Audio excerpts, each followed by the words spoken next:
Shalom teman-teman semuanya. Perkenalkan, nama saya Arabella dan rekan saya Enike Priscila. Puji Tuhan, pada kesempatan hari ini kami bisa bertemu melalui renungan ini. Kami berharap teman-teman semua bisa sehat dan semangat dalam menjalani aktivitas dengan baik.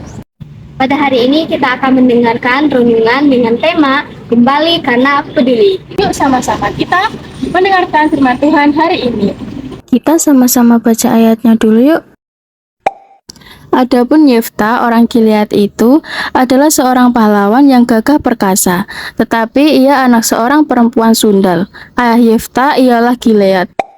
Juga istri Gilead melahirkan anak-anak lelaki baginya. Setelah besar anak-anak istrinya ini, maka mereka mengusir Yefta. Katanya kepadanya, "Engkau tidak mendapat milik pusaka dalam keluarga kami, sebab engkau anak dari perempuan lain." Maka larilah Yefta dari saudara-saudaranya itu dan diam di tanah Tob. Di sana berkumpullah kepadanya petualang-petualang yang pergi merampok bersama-sama dengan dia. Beberapa waktu kemudian Bani Amon berperang melawan orang Israel. Dan ketika Bani Amon itu berperang melawan orang Israel, pergilah para tua-tua Gilead menjemput Yefta dari tanah Tob.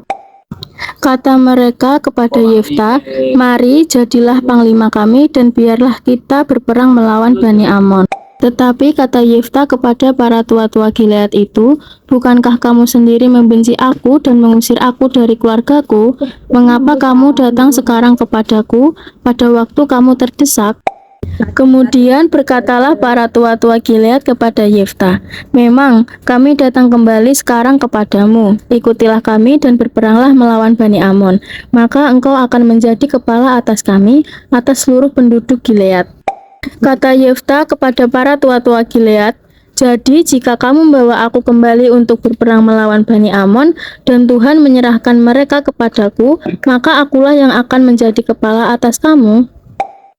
Lalu kata para tua-tua Gilead kepada Yefta, "Demi Tuhan yang mendengarkannya sebagai saksi antara kita, kami akan berbuat seperti katamu itu." Maka Yefta ikut dengan para tua-tua Gilead, lalu bangsa itu mengangkat dia menjadi kepala dan panglima mereka. Tetapi Yefta membawa seluruh perkaranya itu ke hadapan Tuhan di Mispa.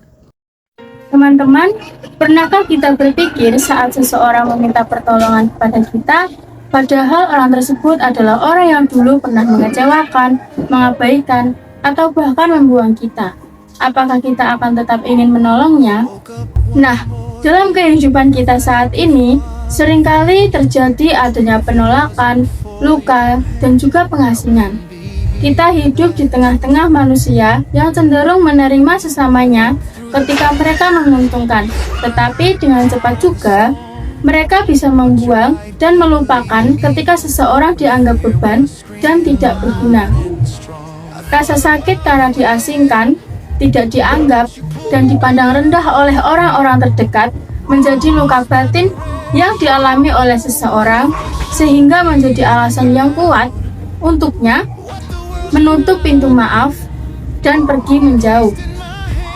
Melalui kisah Yefta dalam Hakim-Hakim pasal yang ke-11, ayat yang pertama sampai yang ke-11 memberikan sebuah sudut pandang yang luar biasa tentang bagaimana kasih, ketetapan hati, dan kepedulian mampu mengatasi rasa dendam dan juga luka batin dalam diri seseorang.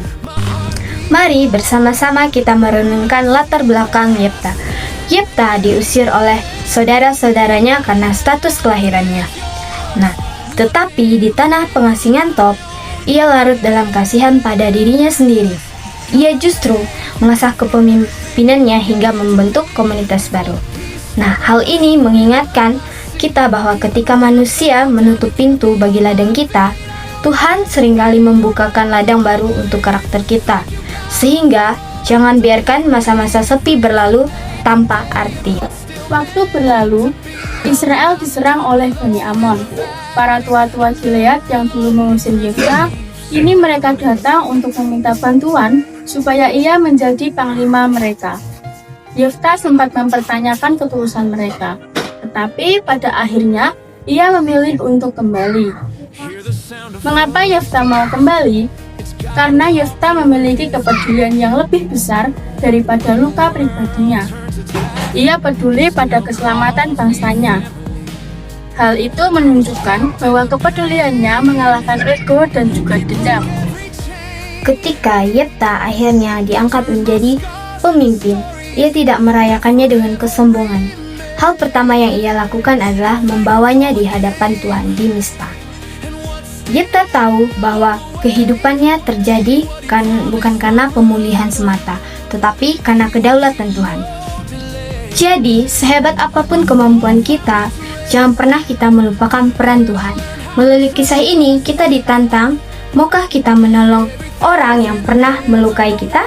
Naluri kita mungkin ingin menolak, tetapi teladan Yefta mengajarkan kita untuk membuka ruang pengampunan demi kebaikan yang lebih besar. Mari kita melangkah keluar dengan komitmen ingin lebih lagi memiliki hati yang besar, belajar mengampuni, terus mengasah diri, dan selalu siap melayani sesama karena didorong kembali oleh kepedulian yang tulus dari kasih Tuhan. Amin. Hendaknya melalui renungan kita hari ini, kita boleh semakin belajar untuk semakin peduli, mengasihi, dan lebih dekat dengan Tuhan dalam setiap keadaan apapun. Semoga renungan kita hari ini dapat menguatkan kita dan memberkati kita dalam kehidupan kita sehari-hari. Saya Arabella dan rekan saya, Enika Priscila, kami berdua pamit undur diri. sampai bertemu di kesempatan berikutnya. Tuhan Yesus memberkati. Bye-bye.